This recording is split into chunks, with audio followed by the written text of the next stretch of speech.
राहुल्या आणि तेजा दोघात लढत झाली आणि नवीन खरेदीचं निर्वाद वर्चस्व. मित्रांनो, आज एक भव्य दिवस आदतचं हिंद केसरी मैदान पार पडतंय. माळशिरसकरांचं एक आदत एक बैल हिंद केसरी मैदान आणि या मैदानातील गट क्रमांक 22 सुटला. या गट क्रमांक 22मध्ये एकीकडे होता राहुल्या तर एकीकडे होता बैलगाडी क्षेत्रातील प्रसिद्ध व नामवंत ड्रायव्हर विठ्ठल बोधकर यांचा तेजा.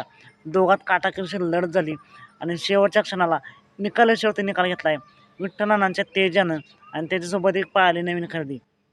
मित्रांनो, गाडीला तुफानाचं स्पीड लागले.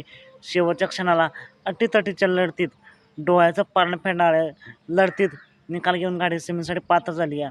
आजच्या या मैदानासाठी सेमीसाठी विठ्ठलांचा तेजा आणि नवीन खरेदीला खूप साऱ्या शुभेच्छा. आणि राहुल्याची गाडी देखील चांगली पाहिली. राहुल्याला पुढील मैदानासाठी खूप साऱ्या शुभेच्छा. मित्रांनो, असेच वेगवान निकाल पाहण्यासाठी आत्ताच आपल्या चॅनलला सबस्क्राईब करा, लाईक करा, शेअर करा. चला तर मग भेटूया पुन्हा एकदा नवीन अपडेट्स भन्नाट अशा नवीन व्हिडिओमध्ये.